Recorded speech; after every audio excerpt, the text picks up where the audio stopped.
我再也不想要那种单方面的感情了。我真的累了。梦洁，你太单纯了，我是担心江磊他会不会是在利用你？利用我怎么会对我这么好呢？我现在很幸福，只要我幸福，不就好了吗？哎呀，我真是说不过去。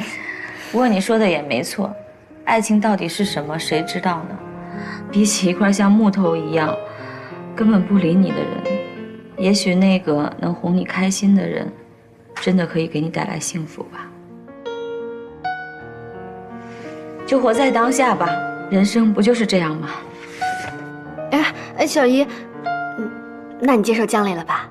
哦，那可不一定啊。小姨，干什么？求你啦！哎呀，好了好了，真是服了你了。谁让你跟我同命相连呢？其实单恋一个人20年的感觉，我能体会。这是什么意思啊？我的意思是我羡慕你。哎呀，一定要幸福啊！董事长，那个叫孙建国的好像认识刘浩明，前2天好像和李洪泰也见过。是他，不要声张，马上找到他的行踪，不要让刘浩宇知道任何蛛丝马迹。这刘浩宇对我的态度最近好像有点不太寻常。知道了。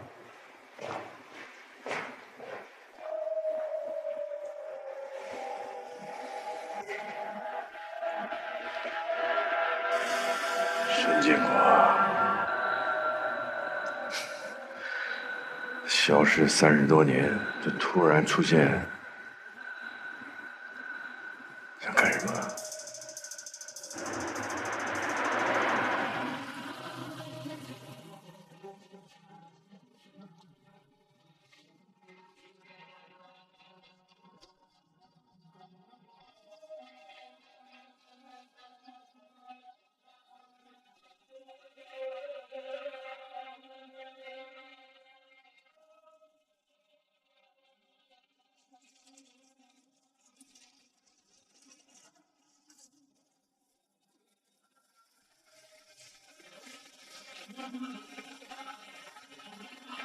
各位，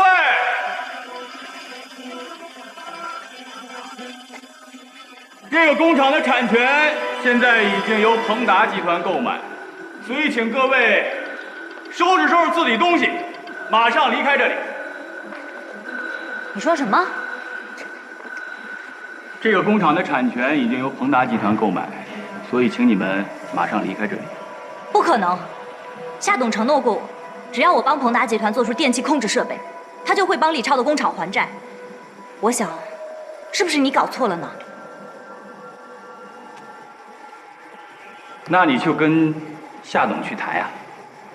我只知道这个工厂是你们租用的，没错吧？现在这个工厂的产权已经转让给鹏达集团，所以现在这里由我来接管。江磊，你和李超是一起长大的朋友，他刚刚失去了亲人，你总要照顾一下他的感受吧？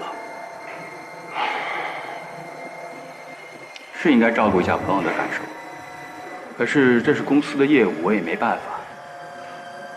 对了，这是这次转让产权的合同。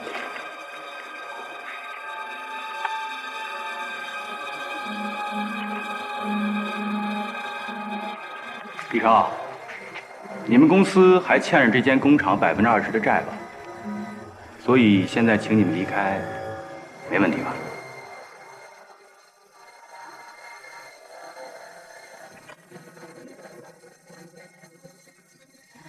江磊，你还真是够卑鄙、够阴险的啊！李超，不要乱说话，我可以告你的。让你更混蛋！李超，李超，冷静一点，你别说了，冷静一点。唉，李超，听话，冷静一点。动手打人是不对的。还有，如果你真想打人的话，你旁边的律师可以告诉你，你将要负什么样的法律责任。没错吧，刘律师？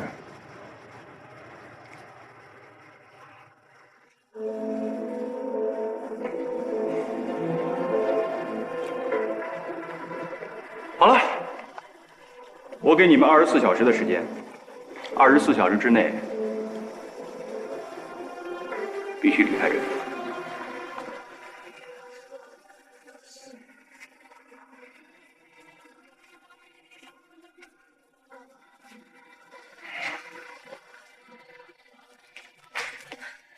董事长，你为什么要这么做？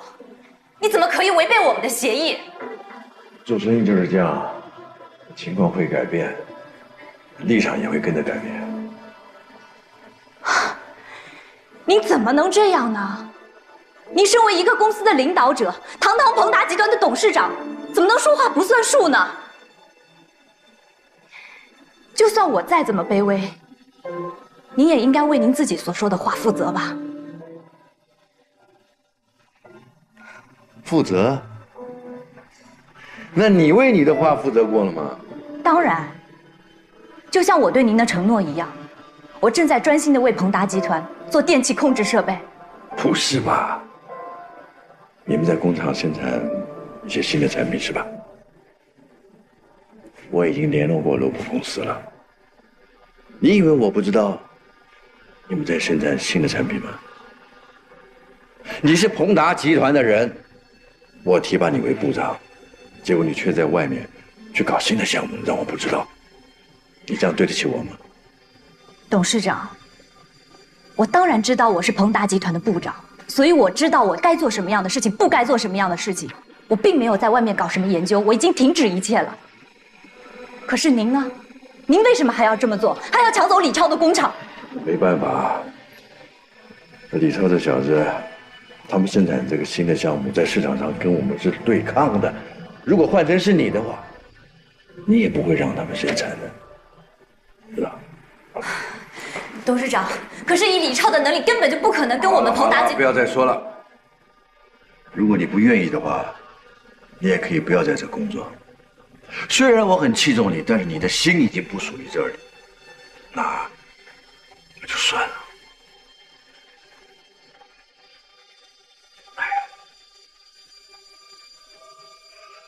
去吧。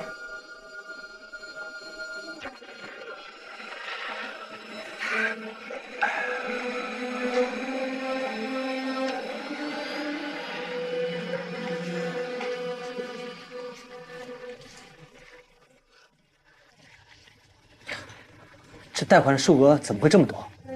是的，你爷爷没跟你说吗？哈，这其中一部分我可以用我的房子抵押，我的游艇很快就会卖出去的。就像我跟你说的，这些根本不够买工厂的。我这么多存折里，怎么可能会一分钱都没有呢？不好意思，这些钱都用在了研究上，现在还剩下很多贷款没有还。还有，李洪泰要研究新的产品，又追加了贷款。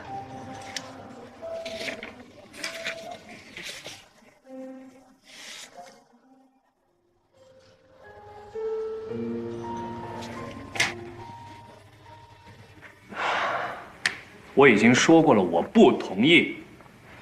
为什么您突然间又改变主意，同意他们结婚了呢？你不是也了解吗？孟杰有多固执，最重要的是他喜欢小磊。孟杰再不懂事，那您也应该帮他把把关吧？这不是一个做家长应该尽的责任吗？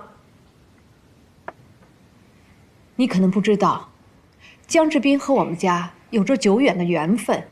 小磊是我看他长大的，我觉得他人不错。妈，您说这话我就不爱听了。您要扯那么远的话，我也跟您扯远一点。想当年我妈刚去世的时候，您就进了家门。这么说，您对我妈有一点的愧疚吗？是，我爸是爱您，是让我们接受了您。那既然这样的话，那你是不是应该履行一个做母亲的义务呢？现在是反而您看见在梦洁往火跟里跳，而无动于衷。小强，我不想跟你争辩，你就按我的意思去做吧。行，我就知道会这样。天天扮演天使，舍弃的不是自己的亲生骨肉。狠，你真够狠的。你说什么啊？你跟我说话注意点。我说我明白了，后妈。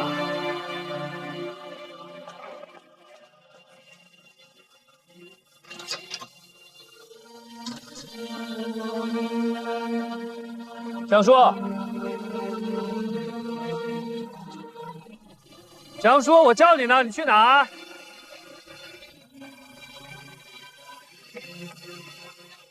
强叔，你听见没？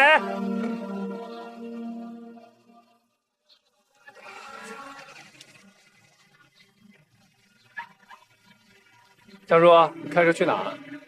我去看看梦洁，怎么了？梦洁在上班呢，你去她那干嘛？我长辈去看看梦洁，怎么了？啊？这说话什么态度啊？什么态度？小强，我跟你说了多少遍了，你跟长辈不能这么说话，你没有记性吗？啊？我告诉你，没有我们家小磊，你的官司到现在还不知道怎么样呢，你的人不知道在哪儿呢，你感谢我都来不及呢，你在嚷嚷什么？江叔，你说什么呢？我嚷嚷什么呢？我问你去哪？是谁先嚷嚷的？我看看梦洁不应该吗？你看就看去呗，你跟我嚷嚷什么呢？你在嚷，是我先嚷嚷的吗？是我先嚷嚷的吗？是谁先说的？啊？是谁先说的？夏总，来，对，行。怎么了？看着你们俩在那边指指点点的。哦，没事，那个刚才啊，小强就是骂了我几句，我们俩争了几句。没事，都不怪小强，怪我，都是我的错。怎么了，强叔？我什么时候骂你了？我就是问你去哪，你就开始给我大呼小叫的。不是，我说你这孩子怎么搞的？对长辈怎么这个样子？啊？爸，不是你想象那样的，是他一开始就对我大呼小叫的。你江叔打从你开始爬的时候就跟我们吃一锅饭，就跟一家人一样，你怎么能够对他这个样子啊？爸，他刚才态度不是这个样子，你不知道，他刚才态度特别恶劣。你把家里当作是公司是不是？想发飙你就发飙，想骂人你就骂人是不是？不，夏总，跟江叔说对不起。哎，不用，这个别责怪小强了，都是我的错，都是我的错。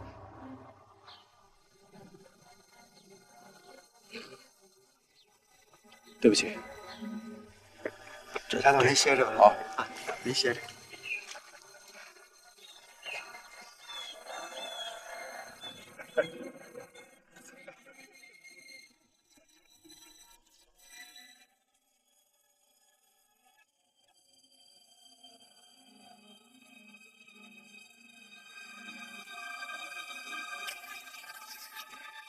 陆林，哎，老板，这些玻璃杯啊，一定要给我洗干净了。嗯，好的。哦，老板，外面那个人刚刚好像等你很久了。我知道了。嗯，别忘了我说的话。哎，好。叔叔啊，梦洁，叔叔怎么到这儿来了？我呀，当然是来看看我们家的儿媳妇来了啊。怎么这样说呢？说的我怪不好意思的。梦洁，没什么不好意思的，叔叔这是实话实说啊。你来，这是我专门给你买的礼物。啊，这是什么啊？你都给我送礼物了，我不能什么表示都没有啊。梦洁呀，这个就是你们女孩子经常用的面膜啊，据说这里边有很多种营养成分，对皮肤特别好。梦洁，不过你呀，不贴面膜也一样好看。谢谢叔叔的夸奖。谢什么谢呀？啊，不说有那么一句老话吗？最疼儿媳妇的就是公公啊。梦洁，你这个餐厅开得很有品位嘛。你看，这儿还有一个大湖啊，地理位置、环境都非常漂亮。将来你这个餐厅一定赚大钱。那叔叔没事的话，就过来坐吧。我以后啊，肯定要常来常往的啊。嗯，真不错，好。什么？破产了？江磊把工厂收了，我工作也没了，工资也没拿到。怎么会这样啊？不过你闯了那么大的祸，也没脸管人要钱。听赵忠明说，游艇和商务楼都被没收了，甭说没钱了，现在就快沦落街头了。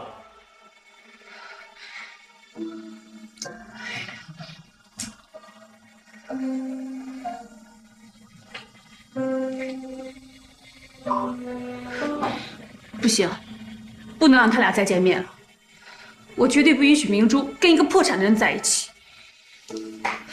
妈，你怎么可以这样？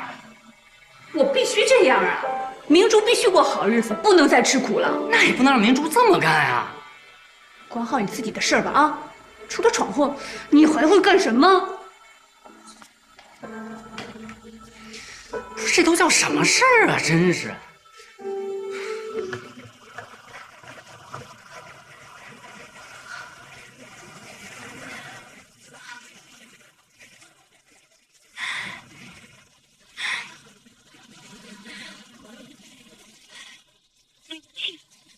拨打的用户暂时无法接通，请稍后再拨。电话也不接，到底去哪儿了？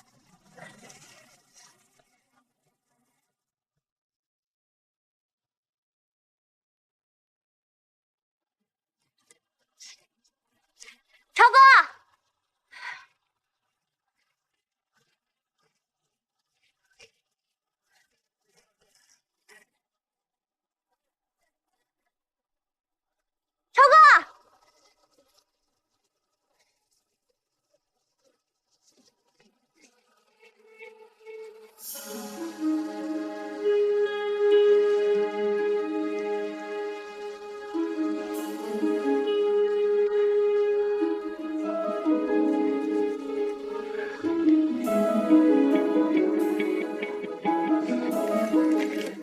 超哥，超哥，超哥，你醒醒！你怎么了，超哥？超哥，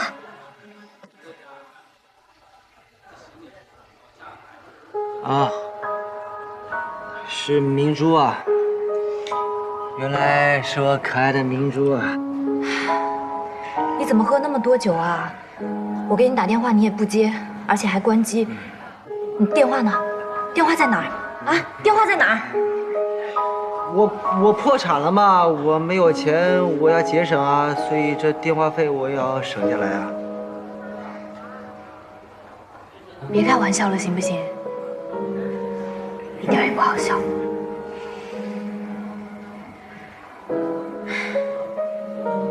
我现在的债务呢，那是堆积如山呢。我爷爷也是因为这飞来的债务才去世的。电气控制设备没有了，什么都没有了。我竭尽全力，却一无所有，你知道吗？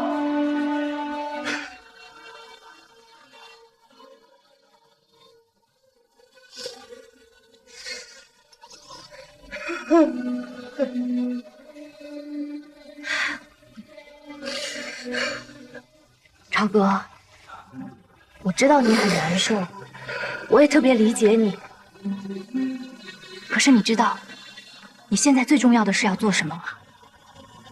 电气控制设备，夏鹏飞他依然盯着这个东西，他也是因为这个东西，他才抢走了你的工厂。所以说，你千万不要放弃。你放心，我会跟鹏达集团辞职的。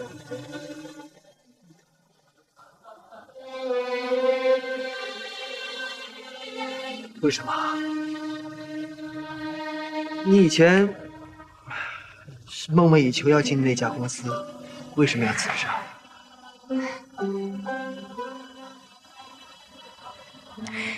因为我想跟你一起做，一起研发，继续我们的梦想。也是因为我不想让鹏达集团瞧不起我们，把我们看扁。别傻，你还是继续回公司上班吧，跟着我又有什么用？超哥，你为什么要这么说呢？明珠啊，我以后不能再给你当靠山了。我没有要让你当我的靠山，我可以去其他的公司工作啊，这是一样的。走吧，不要因为我而为难，你还是走吧。你别喝了行不行？你就要因为这么一点事情继续这样堕落下去吗？我告诉你，只要我们活着，就永远会有希望。希望？什么希望？哪来的希望？我现在什么都没有了，你知道吗？现在要重新开发技术，投入的资金那是以前的10倍、100倍，你让我还怎么开发？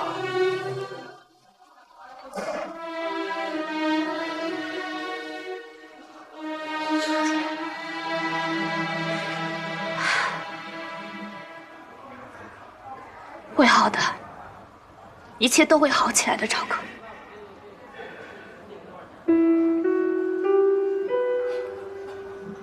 相信我。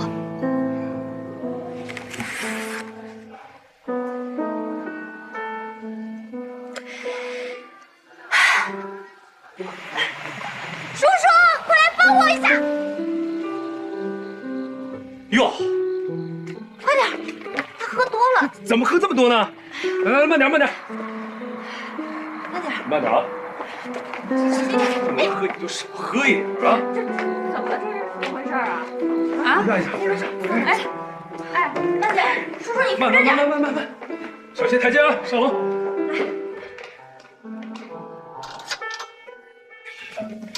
来，慢点。哎呀，不吵架。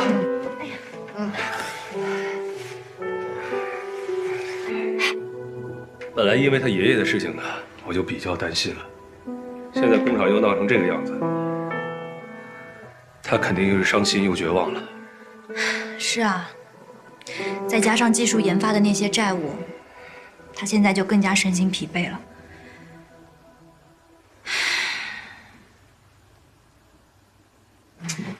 叔叔，这段时间能不能让李超住在你这儿啊？他把房子都卖了，所以现在连住的地方都没有。你说的什么话呀？当然可以了。那叔叔真的特别不好意思，给你添麻烦了。这句话收回去啊！看在他爷爷的份上，我也应该帮这个忙的。那谢谢叔叔，我走了。好，早点休息吧。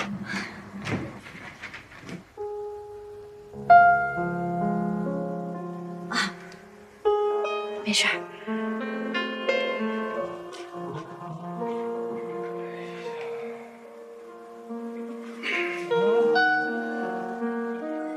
妈，干嘛呀？你坐那。怎么了？这是？我问你，你怎么又把他给带回来了？这段时间，他会住在叔叔的房间。我可听叶壮说了啊，他已经破产了。你把一个流落街头的人带回来，你要干什么呀？你真以为你自己是慈善家呀？妈，你怎么说话呢？你想想以前，我爸刚去世的时候，家里的处境是什么样子的？如果没有别人的帮助，我们能过现在这样的日子吗？那时候是那时候啊，你不能因为这样就把他带回来。难道你要让他跟我们一起生活吗？一起生活怎么了？不就是多一双筷子的事情吗？说的简单啊。哎，你说这人破产真的是一瞬间的事儿啊！看样子我得找那种鸿运齐天的男人才行。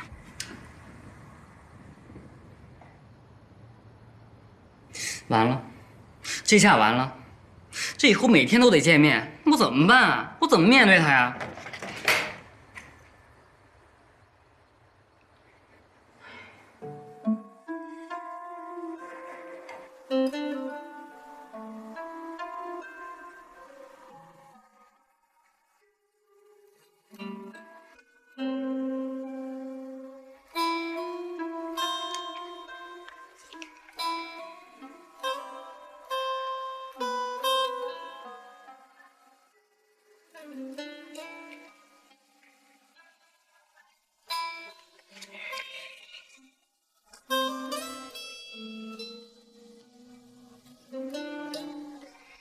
就行了。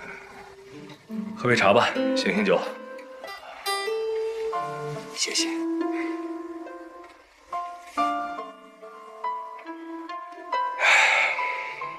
知道你现在很累，但是有些事情啊，还是需要忍耐一下。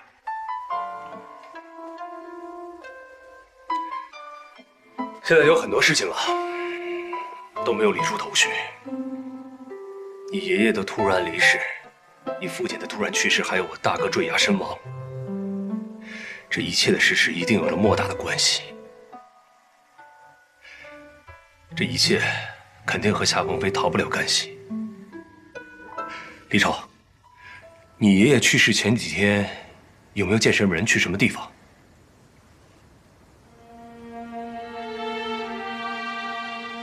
爷爷只是说有重要的事情要去做，也没说做什么，具体去哪里。这样，我们现在要做的，要弄清楚你爷爷到底去了哪里，见了什么人，还有，看看他有没有留下什么东西。好，我会好好查一查。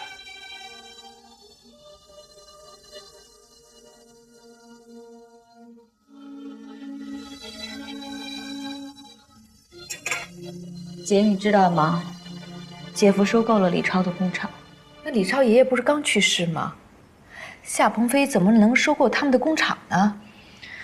是啊，你说这难道不是落井下石吗？江磊亲自去交接的，刘浩宇气疯了。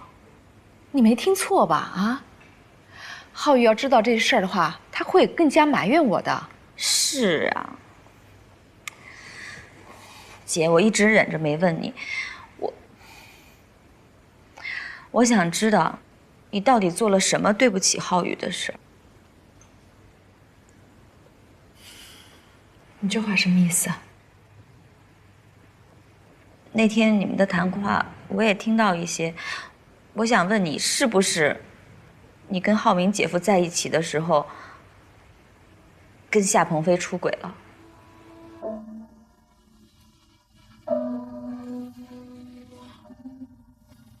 不是那样的，姐。如果不是那样的，那浩宇他为什么对你有这么多成见呢？在遇见浩明的时候，我确实喜欢过夏鹏飞。我在上大学的时候，夏鹏飞一直追求我。后来，他为了权势，他背叛了我，娶了梦洁妈。再加上他的张扬和跋扈，父母的反对，我拒绝了他。浩明是一个谦虚谨慎、不骄不躁的人，他的真诚和善良打动了我。后来他向我求婚，我就答应他了。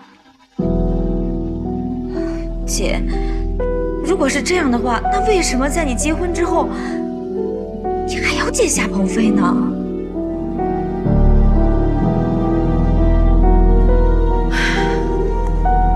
是他自己找来的，他要向我解释什么，说如何的后悔。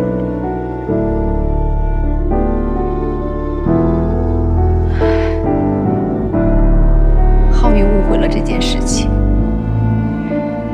再加上婷婷去世以后，我又再婚，浩宇就把这个误会当成了事实。原来是这样。原来是这样，姐，你到底是喜欢刘浩明还是夏鹏飞？你不会理解的。一个人怎么会喜欢两个男人呢？都是我的错，我是一个罪人。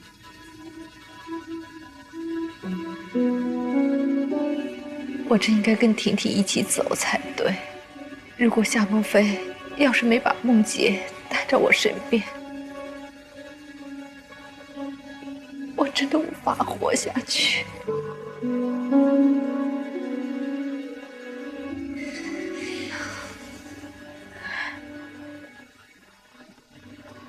您找我来这儿有什么事儿吗？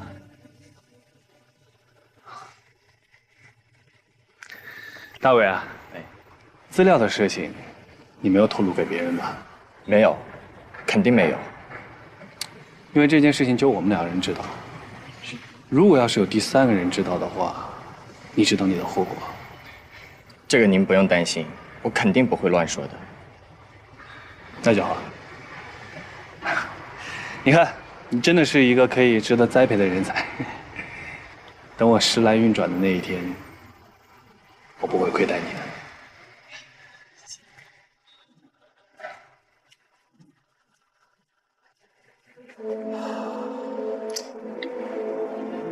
张经理，选我。下墙吗？我知道了。戴维，提醒你一句啊，别忘了你是谁的人。那份资料对于我来说没什么关系，可对于你来说可是性命攸关的，千万不能泄露出去。出了任何差错，你的人生可就完了。好，记住了啊。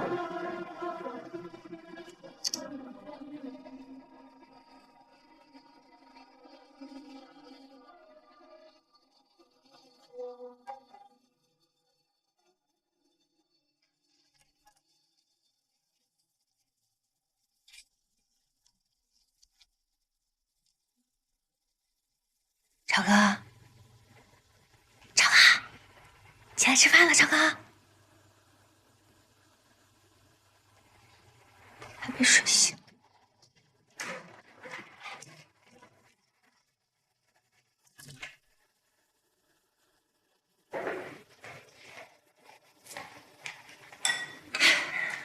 还在睡觉觉。都什么时候了还不起啊？人家心里难受嘛。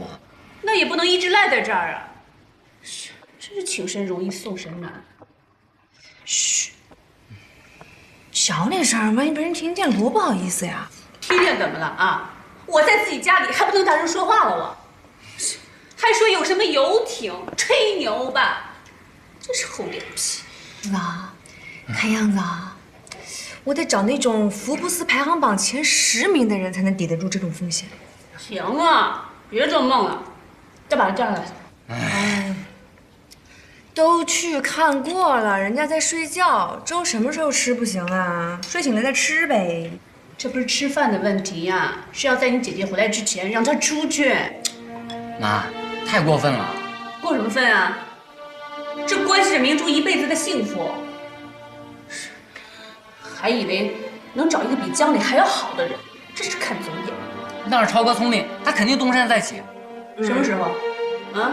你告诉我什么时候？难道让明珠就这么一直养着他吗？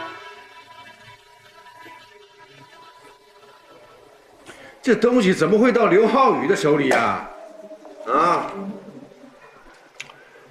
挪用公款、偷税漏税，数额能这么具体，现在连银行回单都这么清楚。董事长，这事儿没那么简单。这要是转到检察院，我肯定会吃官司的。官司事小，面子事大。这事要真闹到检察院去，彭达是一定会受影响的。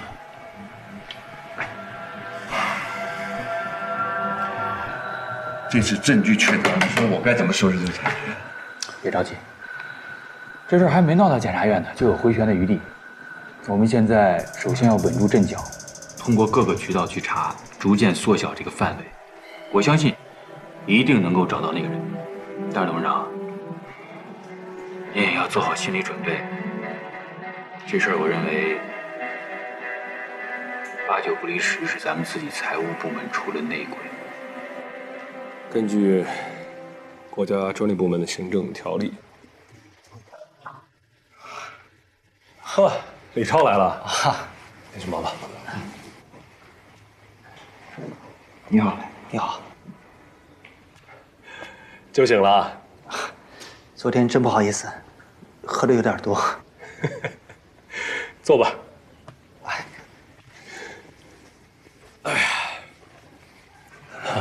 李超，找我有什么事儿啊？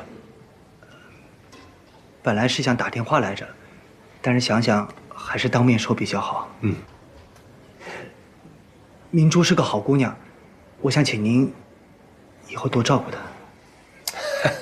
李超啊，这些话还有必要跑到我这里说啊？啊！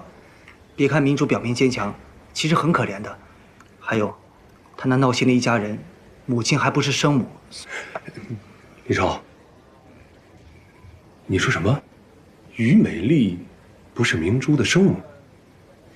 怎么，您不知道吗？我想你们住在一起应该……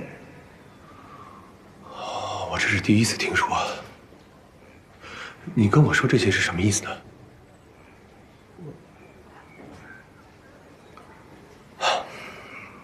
李超啊，你现在要稳住。你和夏鹏飞不一定是谁赢谁输，江也不一定是老的浪，长江后浪推前浪。哦，对了，我跟你说的那件事啊，千万要记住了，别忘了。什么事儿？你看看啊，仔细的看看你爷爷的遗物，哦，看看他去世前生活的圈子。好，我明白了。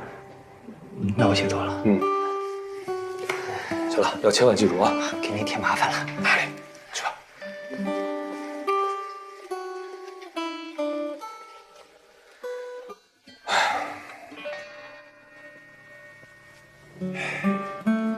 这夏鹏飞可真缺德，把李超害苦了。我们的律师函也应该到了，现在该夏鹏飞抓耳挠腮了。就看他那狗头军师姜雷怎么做了。现在他们所做的调查，在我看来问题都不大，最大的问题就是偷税这一点的证据太充分了，所以在这一点上我们容易败诉。而且这事如果传出去的话，舆论的压力会很大。现在该怎么办？说重点。也只能看事情发展了。万不得已，万不得已怎么样？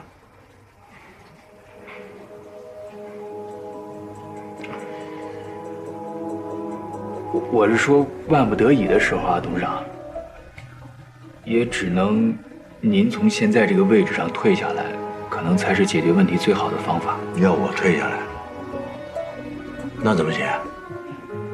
本来公司现在就在危机当中，我再退下来的话，那不是一团乱了吗？是，我知道，可是现在的事情是，您从这个位置上退下来，我们还得准备相当数额的罚款来填补这个漏洞，才能解决掉这个问题啊。我说你这个你知不知道现在公司的财务状况啊？你又叫我罚这个罚那个，公司没钱呢，公司现在没钱，怎么办？这些我都知道。那难道您真的被拘留去坐牢？那样子的话，鹏达集团才真完了吧？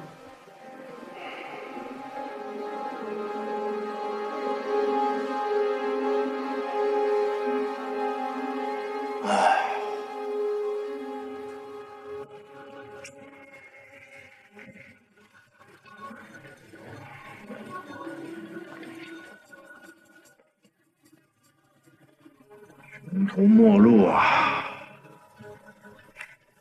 那也未必。董事长，在我看来，没准儿这不但不是穷途末路，还是韬晦之计呢。您想，如果您真的因为这件事情被拘留去坐牢的话，鹏达集团可真的没人打理了。但是现在您如果暂时从这个位置上退下来，其实表面上您是退下来了，您还可以垂帘听政啊。鹏达集团分分秒秒都离不开您，生杀大权一定还是掌握在您手里。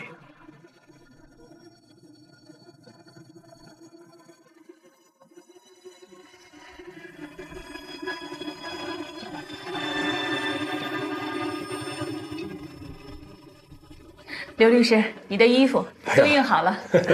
嫂子，还要麻烦一趟，实在是不好意思啊。哎，刘律师，你就不要跟我客气了。这么多年，我们一家子不一直在麻烦您吗？哪里？那行，我不打扰你工作了啊，我走了。哎，嫂子，哎，请留步，有些事儿我想问您一下啊，先坐吧。哎，什么事啊？明珠